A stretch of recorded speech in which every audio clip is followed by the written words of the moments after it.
মানুষের মনোবল যে মানুষকে কিভাবে তার ভেতর থেকে স্ট্রং বানাতে পারে তা একমাত্র তারাই বলতে পারবে যারা কিনা জীবনে খুব কঠিন বিপদ এর মুখোমুখি হয়েছেন। কখনো কখনো জীবন আপনাকে এমন পরিস্থিতির সামনে এনে দাঁড় করাবে যেখানে আপনি আপনার সাহায্যের জন্য আশপাশে কাউকে পাবেন না। সে লড়াইটা আপনাকে একাই লড়তে হবে।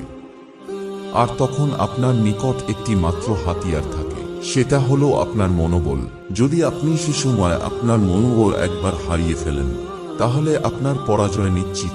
চলুন এ বিষয়ে একটি ছোট্ট গল্প শোনা যাক, যেটা একটু হলেও আপনাকে আপনার মনোবলের মাহাত্ম্য বুঝতে সাহায্য করবে।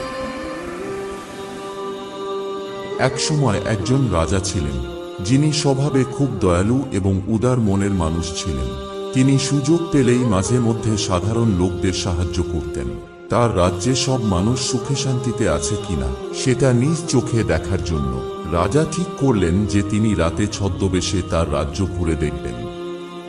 যখন রাজা ছদ্মবেশে তার রাজ্যে ঘুরে বেড়াচ্ছিলেন তখন তিনি দেখতে পেলেন এই হাড় হিম করা ঠান্ডার মধ্যেও একটি বৃদ্ধ একটি গাছের নিচে দিব্যি আরামে বসে আছে।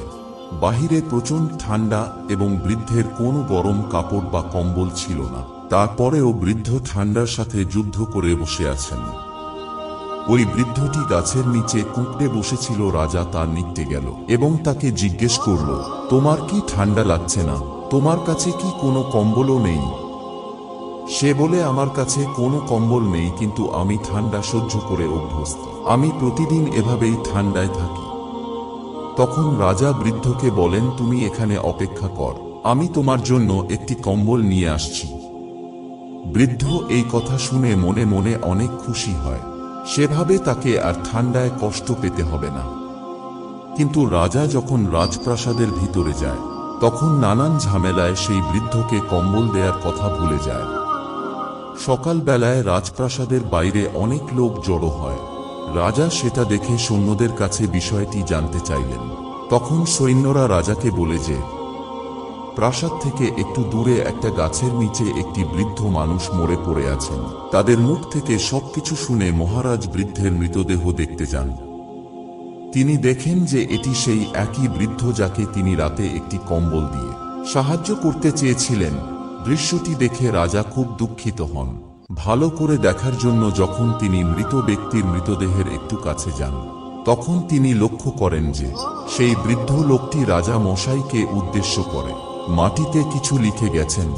বৃদ্ধটি লিখে গেছেন যে এত বছর ধরে আমি গরম কাপড় এবং কম্বল ছাড়া এমন ঠান্ডায় বাস করছিলাম, আর সেই ঠান্ডার সাথে লড়াই করার জন্য আমার মানসিক শক্তি ও সাহস দুটোই ছিল।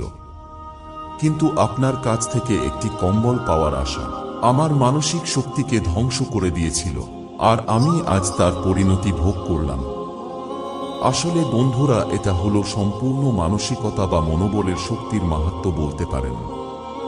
বৃদ্ধ জানত তার কম্বল নাই, তাকে ঠান্ডা সহ্য করতেই হবে। কিন্তু তার মন যখন জানল যে সে কিছুক্ষণের মধ্যে কম্বল পেতে যাচ্ছে তখনই সে তার সহ্য করার শক্তি হারিয়ে ফেলেছে।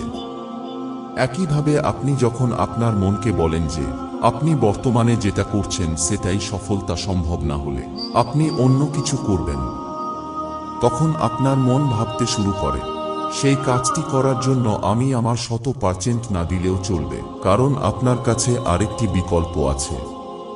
কিন্তু যে মুহূর্তে আপনার মন বুঝতে পারে যে যাই হোক না কেন আমাকে এই পথে সফল হতেই হবে, আমার কাছে আর কোনো বিকল্প নেই, তখন আপনার মন আপনাকে এমন শক্তি দেয় যা কি না 100% কেউ অতিক্রম করে যায়।